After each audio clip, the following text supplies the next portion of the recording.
So ayun mga Lodi, tinetesting namin yung mga wiring. Ayan. Gumagana, tama yung sinend na kulay. Ito yung pula, ito yung puti.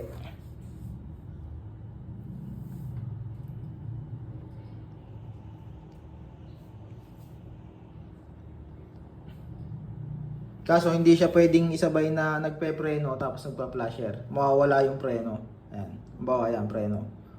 Tapos nag-flasher.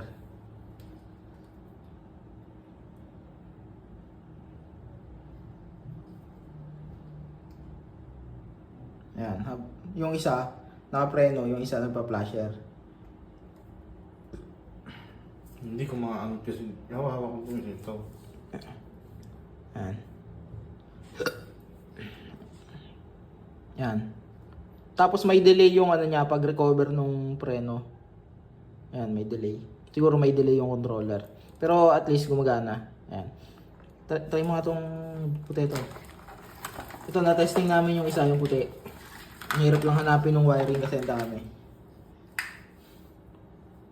Pero gumagana naman yung controller. Tapos ito mga Lodi, itong yung fuse nitong wiring na to, ito, may fuse to sa loob. Yung inline na fuse yan, gumagana ang puti. Try mo yung flasher tol. Ano yun, Tim? Yan. Yan, gumagana yung flasher.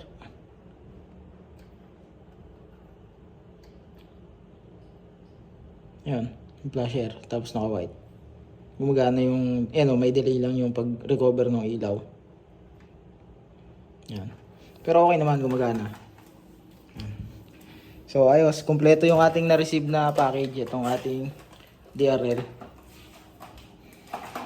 Hello, ito nga palang battery na to, na-testing na natin itong Jinko, gumagana. Tinesting natin itong DRL. Ayan. So ngayon, ang ite-testing naman natin itong ating Inco kung nagcha-charge. Ayan.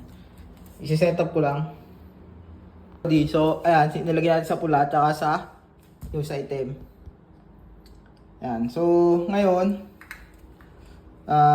naka-off pa to. So, nakaset siya ng 12 volts. Kasi 12 volts itong battery natin. Ayan. 12 volts, 12 AH. So, on natin. 12 volts. Testing.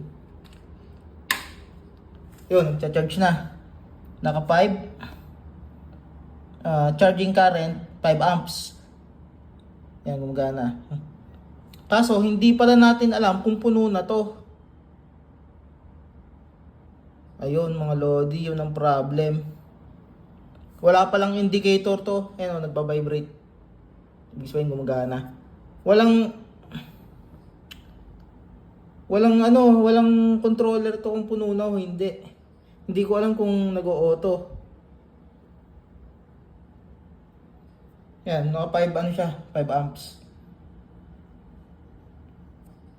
Ayan mga Lodi, 5 amps. Tapos so is 12 volts, 60 watts. 60 watts yan. Yan mga Lodi. So gumagana yung Inco natin. Ang problem, hindi natin alam kung may controller to ng auto stop. Yung pala hindi na check ko yung nito. Hindi. Yan. So ngayon gumagana, papatayin ko muna. Yan mga Lodi. Yung ating Inco. Yan.